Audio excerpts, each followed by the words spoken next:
पुरी संस्कृति भवन में आर्ट ऑफ गिविंग द्वादश जिला स्तरीय वार्षिक उत्सव पालित होईछि। किट उपदेष्टा शशांक चूड़ामणि परिचालन में कार्यक्रम आयोजन होता।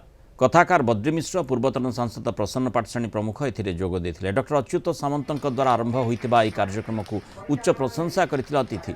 समाजर सुवर्गर सबु वर्गर लोकंक भितरे दान करिवार कला रहिबा आवश्यक बोली परामर्श देथिले।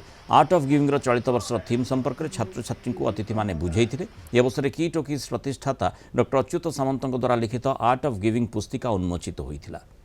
एवं मनुष्य तैयारी कारखाना अच्युत करू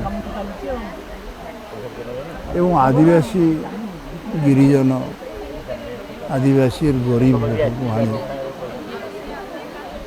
मनुष्य परिवार जो स्वप्न तार थिला।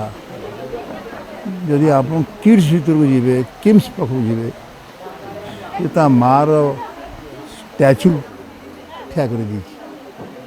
तो माँ प्रति मातृभूमि प्रति माटी प्रति तार श्रद्धा स्नेह तक मनुष्य कर जो किड्स और किम्स तरफ जो कार्यक्रम हो आर्ट ऑफ गिविंग तो बहुत मान अभिनंदनीय एवं समग्र विश्वपाई यह एक वार्ता पाकिस्तान को आरंभ कर आपणकर पुटिन रशियार प्रेसिडेंट पुटिन एवं जेलेंस्की वार्ता एवं अमेरिकार प्रेसिडेंट वार्ता ता कारण हूँ वर्तमान जो आर्ट समस्ते चाहते समस्त देश को कब्जा करने तेणु ये भारतर जो संस्कृति महान परंपरा जो आर्ट ऑफ गिविंग ईशावास्य मिरंग सर्वं जत्किन जगत्याग जगत ये समग्र विश्व हूँ भगवान ईश्वर तेणु ये समग्र विश्व जेहेतु ईश्वर आमे सेठारे जो आमको जो से समस्त जिनिस को भोग करने को भगवान कहते आमे किछि दान करी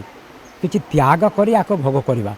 जो उत्साह आज परिलक्षित होउची मते लागुच यह एक आंदोलन हो पुरी रे ये खरा बेले कहीं डाकिले भी आसती अनेक सभा मो जीवन काल भितर मुझे देखी आज पिला मानक भितरे बुद्धिजीवी मानक भितरे एपरिक सांबादिक मानक भितरे ये जो आर्ट ऑफ गिविंग दान देवर कला प्रकृति ये गोटे मनीष जीवन भितर गोटे मंजी